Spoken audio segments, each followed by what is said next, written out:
yang pertama turun itu bukan Iqra. Tolong diperbaiki ya.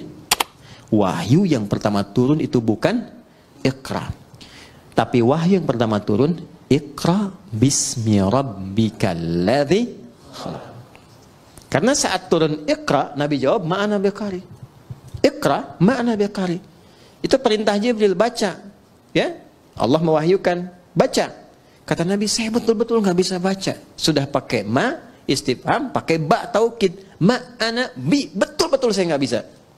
Nabi nggak bilang maqara'tu, tapi ma'ana biqari. Saya betul-betul nggak bisa baca. 2 kali Iqra, nggak bisa. 3 kali dipeluk dulu oleh malaikat Jibril. Setelah ada ketenangan, kenyamanan, baru sempurna. Ayat turun, Iqra bismi rabbikal ladzi khalaq. Muhammad SAW. Baca, karena Allah yang telah menciptamu. Kalau mencipta engkau aja begitu mudah, apalagi hanya menuntun engkau untuk bisa mengikuti bacaan. Jangan baca karena engkau nggak pernah belajar.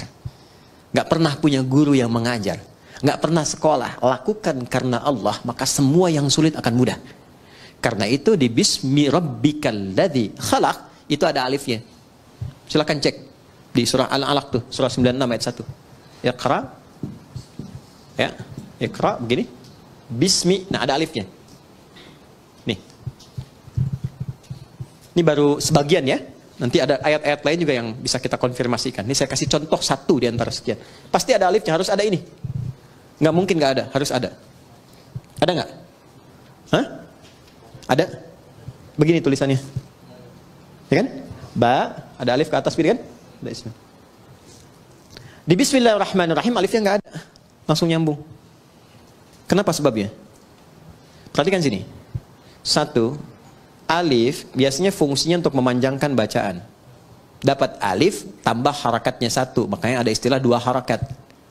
Fataha, fa, ta, dan ha begini. Fa-nya ketambahan alif, tambah fa begini. Maka fungsi alif ini menambah harakat.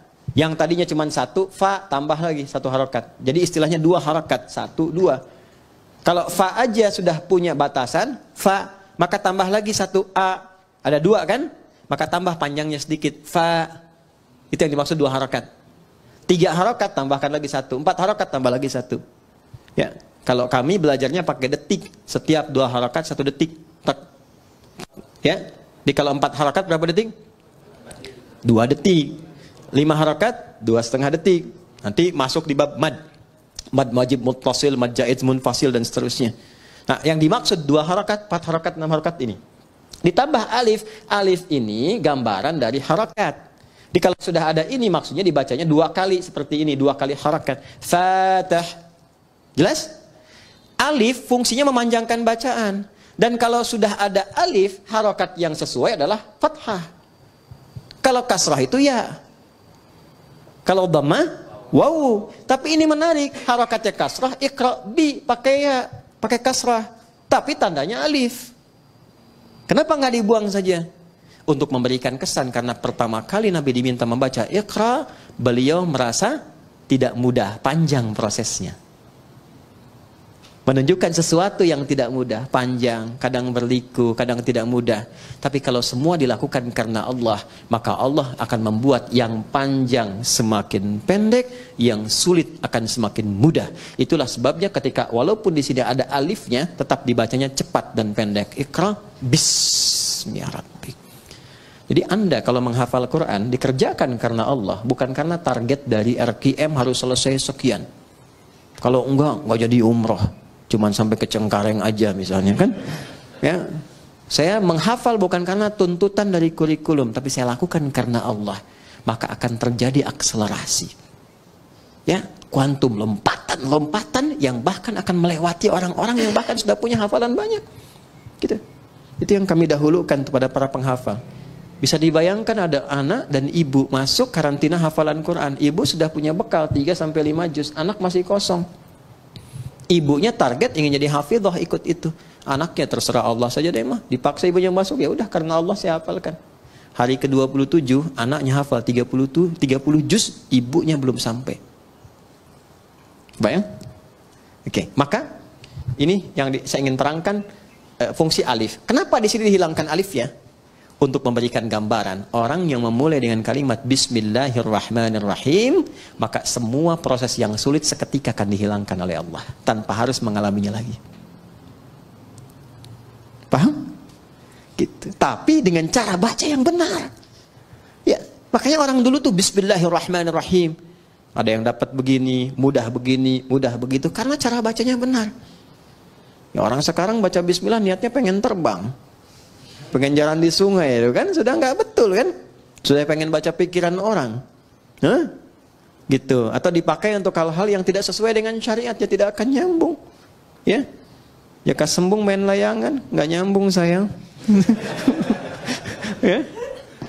Paham di sini? Baik, itu alif tuh. Sekarang ismun, nih sin dan mim. Asalnya dari kata apa? Bisa dari kata wasamun, bisa dari kata sumuwun. Wasamun berarti tanda, sumuwun berarti tinggi. Kalau kita ingin gabungkan keduanya, tanda dan tinggi.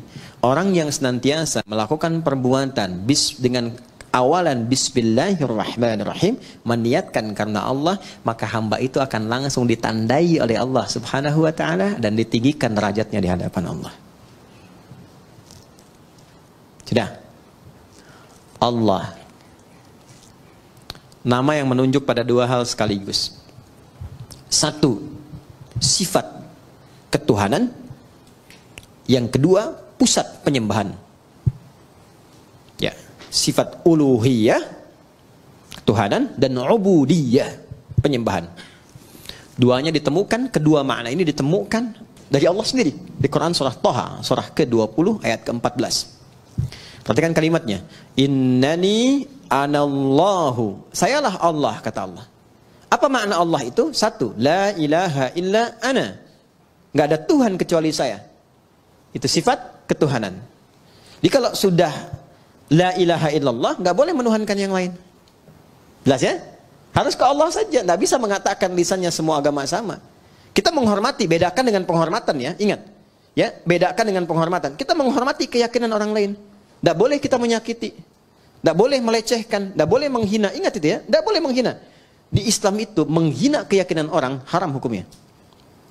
Mencela haram, nggak boleh. Kita sudah tuntas dengan masalah toleransi itu, tuntas. Kita punya ayat lakum dinukum waliya. Maksa orang masuk Islam nggak boleh. Ini sedang ada bencana misalnya, wah ada banjir badang macam, datang kita ke situ, ya. Kemudian kita bikin makanan karena butuh makanan pokok, kita buat di sini rumah RKM Musyawarah bikin biskuit, mereknya merek syahadat la ilaha illallah, dengan harapan ketika dimakan langsung masuk Islam. Itu dosa, nggak boleh. Ya, baik dari paksaan halus, apalagi kasar. Yang kasar tuh ada, dikasih obat yang dosisnya tinggi, nanti minta lagi harus pindah agama. Ya, kalau enggak dikasih obatnya, itu pernah terjadi di beberapa tempat di Afrika, ada yang begitu. Ya, nah itu tidak boleh di Islam. Kalau ada yang begitu nggak boleh. Anda dokter nih, ada pasien non muslim datang, dikasih obat yang sengaja dosisnya tinggi supaya datang lagi, dan tergantung kepada Anda. Syahadat dulu, kalau nggak syahadat nggak saya suntik, ya kan? Dosa itu, ya, nggak boleh. Ya, atau misalnya mengada-ngada, ya, oh wudhu deh Pak, kalau Bapak wudhu minum obat ini langsung sembuh, padahal memang obatnya harus itu misalnya, itu dosa, nggak boleh. Islam itu indah, Islam itu indah. Balik sini ya. Nah, Allah satu, sifat ketuhanan. Kedua, ubudiyah. La ilaha illa ana fa'budni, sembah saya. Ya. Sembah itu sifat ibadah. Makanya kalau kita baca bismillah, ada Allahnya di situ, maka kita niatkan semua perbuatan jadi ibadah. Otomatis itu. Apapun itu. Naik kendaraan, makan, minum, kerja, bismillah, sepanjang nama Allah disertakan jadi ibadah. Ini jangan dipahami ibadah itu aspeknya ritual saja, tidak. Semua kegiatan itu ibadah. Wa ma khalaqtul jinna wal insa illa liya'budun. Adz-Dzariyat ayat 56. Tidaklah aku ciptakan semua jin dan manusia kecuali menjadikan semua aktivitas ibadah. Nah, dalam ibadah itu rasakan ketuhanan Allah. Niatkan untuk Allah. Niatkan lillah. Itu yang dimaksud ikhlas. Maka di surat Ikhlas dibuka dengan kata Allah, qul huwallahu, tujukan lillah. Kalau sudah ditujukan karena Allah, pertama memberikan ketenangan pada jiwa. Kedua, nggak ada kecewa. Ada kecewa. Antum ikut tender, diniatkannya untuk proyek gitu-gitu aja. Seharusnya antum yang menang.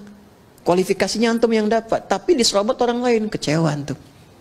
Kenapa begini, kenapa begitu? Tapi ketika anda lihat kan, lillah, saya mau ibadah, mau gini.